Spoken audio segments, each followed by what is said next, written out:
elas não eram só modelos. Elas não eram só celebridades. Elas eram ícones culturais. Por mais que hoje em dia a gente ainda reconheça o poder de Chrissy Turlington, Cindy Crawford, Linda Evangelista, Naomi Campbell, Claudia Schiffer e Kate Moss, a gente precisa concordar que depois delas, ninguém teve o mesmo impacto. Mas qual que foi a causa do declínio? E aí, meu nome é Lucila, eu sou drag queen, youtuber, performer, empresária e supermodelo internacionalmente ignorada. Desculpa pelo sumiço, muito obrigada se você me esperou. A ideia do tema desse vídeo veio de um comentário de um vídeo anterior, então sugere aí que eu faço. Sejam bem-vindos a mais um dossiê.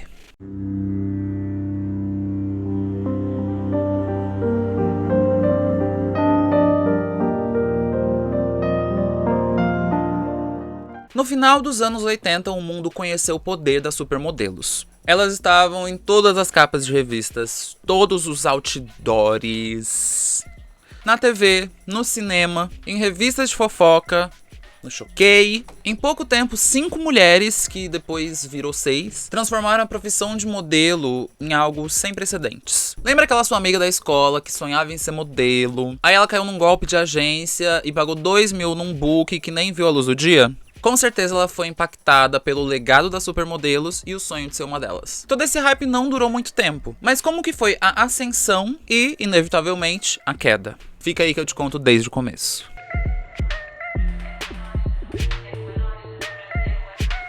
Primeiro a gente precisa entender como as coisas eram antes do advento das supermodelos. Em 1853, Charles Frederick Worth, que é considerado o pai da alta costura, usava a própria esposa para exibir as roupas que ele confeccionava. Logo, as casas de moda parisienses começaram a usar manequins, que era como a profissão de modelo era chamada na época, para exibir as suas coleções. Com a popularização da fotografia, a fotografia de moda também passou a ser uma possibilidade de trabalho. Mas ainda assim era bem diferente do que a gente conhece hoje. As passarelas, por exemplo, eram uma coisa mais devagar, as manequins carregavam geralmente uma plaquinha com o número do modelo. Um desfile poderia durar horas e horas. E a fotografia de moda também. Era algo mais pra mostrar a peça e divulgar nos jornais, no que seja, do que pra criar um conceito artístico, pra fazer um editorial de moda como a gente vê hoje. As manequins eram anônimas, porque não era uma profissão de prestígio. Ninguém era famosa por ser manequim. Era, na verdade, mal visto, porque na época uma mulher trabalhar mostrando o corpo era um ultraje. Em 1946, surge a primeira agência de modelos, a Ford Models. E assim, se a gente for dar uma brisadinha só um pouquinho, a gente pode pegar o espírito do tempo, porque a Revolução Industrial tinha acabado de rolar, o Fordismo era um sistema bem aceito, então faz sentido que a indústria da moda se organize assim. Em 1950, já tinha modelos que eram bem conhecidas, mas era uma coisa muito mais nichada para quem consumia e se interessava por moda. Aqui a gente tem nomes como Wilhelmina e Dovima, que alguns consideram as primeiras supermodelos, mas não dá pra dizer que tiveram o mesmo impacto que as gatinhas que viriam 30 anos depois. Peraí, vamos só fazer uma pausa? Olha essa make, deixa um comentário, se inscreve no canal, dá um like. Continuando, nos anos 60, as agências de modelo despontaram em tudo quanto é canto, mas era uma coisa que servia mais no mercado local de cada região. Aqui a gente tem nomes como Twiggy, que você com certeza já viu, e Jean Shrimpton. Foi nessa época também que Londres ganhou um hype cultural imenso. Eu acho que eu falei um pouco sobre isso no vídeo da Anna Wintour, vou deixar no final e no card aqui. Os anos 70 e 80 trouxeram uma melhora geral nas condições de trabalho das modelos. E aqui se tornou comum ver essas garotas em publicidades de cosméticos, de produtos de cabelo, maquiagem, secador, essas coisas. Em 74, Beverly Johnson foi a primeira modelo negra a sair na capa da Vogue americana. Em 75, Margot Hemingway saiu na capa da Time, o que consolidou e solidificou ainda mais a relevância da profissão de modelo. Outro nome muito importante da época foi Dia Carandi, que infelizmente foi embora muito cedo. Se quiser se aprofundar um pouquinho na história da Dia, assiste o filme Dia, com Angelina Jolie. Eu gosto bastante. Nos anos 80, a profissão de modelo tava com tudo. Contratos milionários, modelos assinando contratos de exclusividade com marcas, seja para publicidade ou para passarela, mas nada comparado ao que vem a seguir.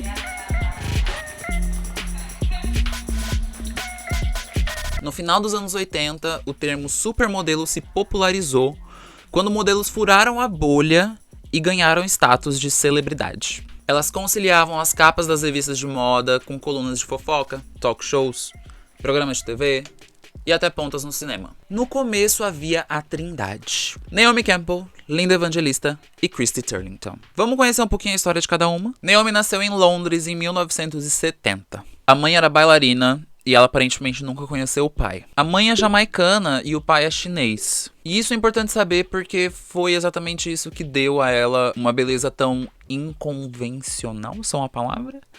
Pra época. Na infância, Naomi foi bailarina e com 8 anos participou do clipe Is This Love do Bob Marley. Ela fez mais alguns trabalhos no audiovisual, mas foi só com 15 anos que ela foi descoberta pela Elite, agência do John Casablancas. Guarda esse nome.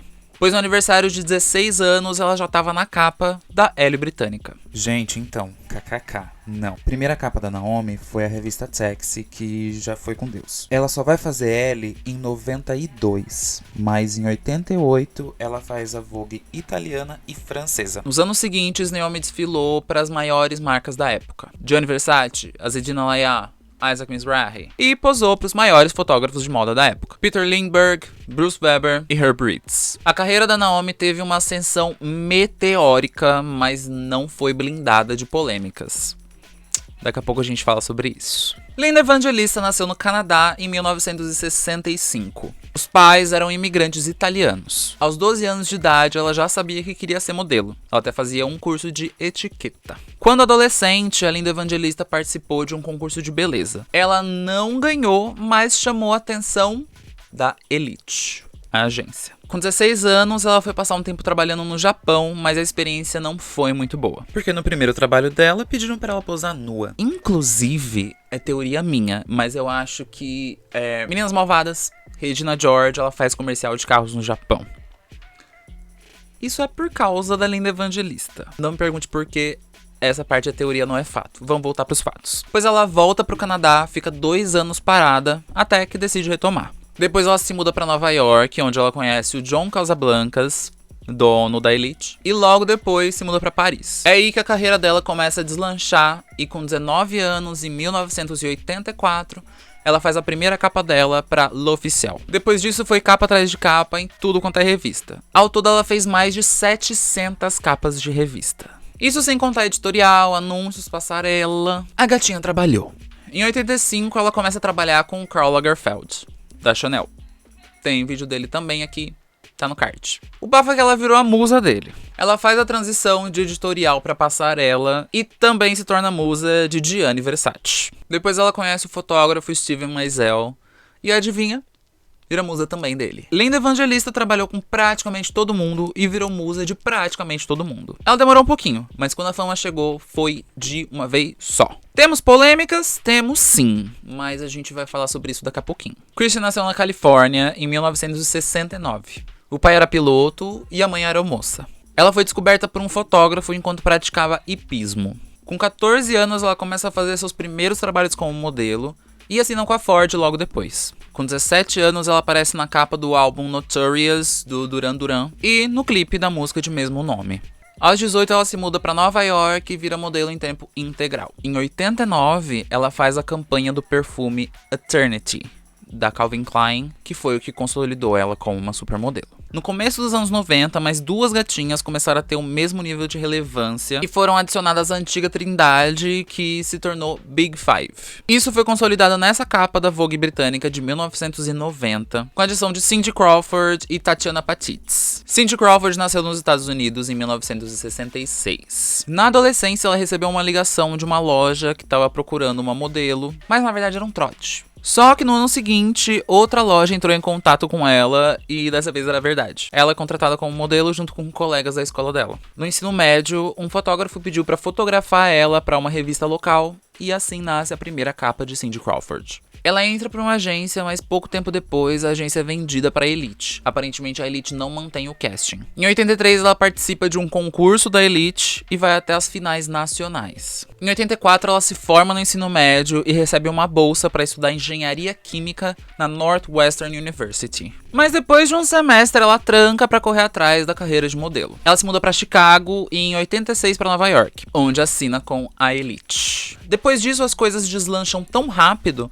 que em 87 ela já estava fazendo ponta no cinema. A Cindy lembra muito a Dia Carandi, mas isso não impediu que ela seguisse o próprio caminho. Ela representava o lado mais comercial da moda, por isso tudo que ela fazia era muito grande. Comercial da Pepsi, filmes, programas de TV. Ela já teve até a própria VHS de exercícios. Uma não, 3. Tatiana Patitz nasceu em 1966 na Alemanha. A mãe é estoniana e o pai é alemão. Ela passa boa parte da infância na Suécia. O pai era jornalista e vivia viajando, o que possibilitou a família conhecer vários lugares. Assim como a Chrissy Turlington, a Tatiana praticava hipismo desde muito nova também. Em 83, ela participa de um concurso da Elite e fica em terceiro. Mas isso rende um contrato e ela se muda para Paris. O começo foi um pouco devagar, mas em 85 ela já estava cheia de trabalho e fez sua primeira capa para British Vogue.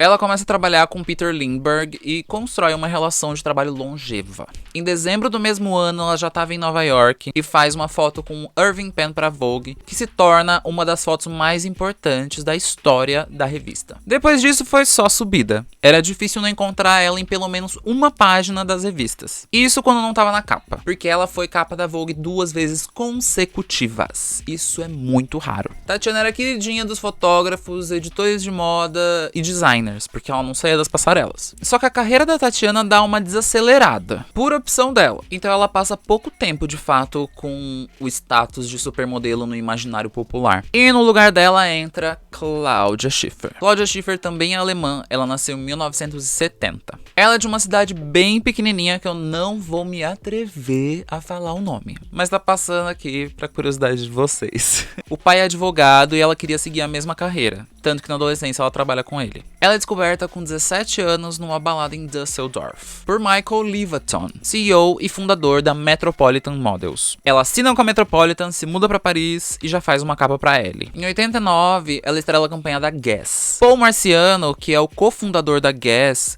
atribui a ela o sucesso internacional da marca, na época. Hoje em dia, né, também. Ela foi muito comparada com a Brigitte Bardot e eu, sinceramente, consigo ver o porquê. O primeiro desfile dela é em 1990 com ninguém mais, ninguém menos que a Chanel. É claro que depois disso a carreira dela mais que deslanchou. No total, Cláudia fez mais de 1000 capas. Isso é um recorde atestado pelo Guinness. Ok, tá tudo muito bem até agora, né? Mas com a adição dessa sexta modelo, supermodelo, é que as coisas começam a tomar outro rumo, na minha opinião. Diferente de todas as outras já citadas, que eram mais corpudas, se é que isso é uma palavra, Kate Moss era esguia. Ela não tinha a mesma altura das outras meninas e era mais nova. É válido lembrar que por algum cruel motivo, 5 anos na moda são 10. E a Kate Moss é uns 10 anos mais nova que algumas dessa lista. Vamos lá. Kate Moss é de Londres e nasceu em 74. A mãe era garçonete e o pai trabalhava numa companhia aérea. A Kate trabalha no começo da adolescência no varejo. Eu digo começo porque com 14 anos, ela já assina com a Storm Management. Ela é descoberta no aeroporto JFK, em Nova York, quando estava voltando de férias. Com 16 anos, ela faz um editorial com a fotógrafa Corinne Day, chamado The Third Summer of Love, para a revista The Face. Aqui já dá para perceber muito nitidamente a diferença da Kate para as outras modelos. Enquanto as outras serviam beleza clássica, luxo, opulência, Kate Moss era real. Até certo ponto. Foi aqui que começou a estética grunge. Mentira, tô inventando. Mas pode ser, tava na época. Talvez seja um dos fatores contribuintes. Esse editorial fez muito barulho e depois dele a Kate trabalhou com tudo quanto é marca, tudo quanto é estilista. Ela ficou conhecida como a anti-supermodel, mas que trabalhava com supermodels e dividia camarim com supermodels. Então, também era uma supermodel, né? O bafo é que as supermodelos cresceram além de todas as proporções antes vistas. A estratégia de marketing do John Casablancas era vender elas como um grupo. o que deu muito certo. Fotógrafos competiam entre si pela presença delas em seus trabalhos. Designers competiam entre si pela presença delas em seus desfiles. A mídia inteira competia pelo tempo e atenção delas. O que inflou o cachê, né, amor? Que chegava a ser de $20 mil por desfile. Agora vamos fazer uma matemática básica. Vamos colocar que numa Fashion Week tem uns 5 desfiles de marcas médias a grandes por dia. Elas ganhavam facilmente $100 mil por dia.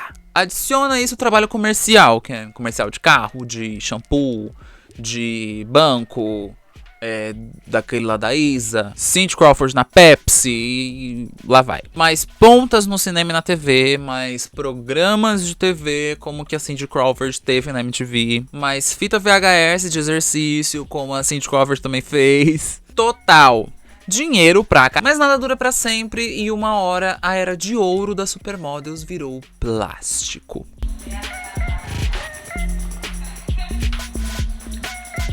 Muita coisa contribuiu para a queda do brilho ou da popularidade que as supermodelos tinham, e a gente vai analisar alguns pontos. Primeiras polêmicas, eu já vou colocar esse primeiro, que é pra gente passar logo por cima desse assunto, porque assim, eu não sei o quão justo é a gente culpar elas mesmas por isso, porque homens se envolvem em polêmicas todos os dias e continuam relevantes. Então vamos lá. A fatídica frase dita por Linda Evangelista. Nós não saímos da cama por menos de $10 mil por dia.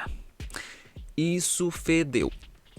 Pegou muito mal. Mas isso colocou todas as supermodelos sob o escárnio dos tabloides e da crítica popular.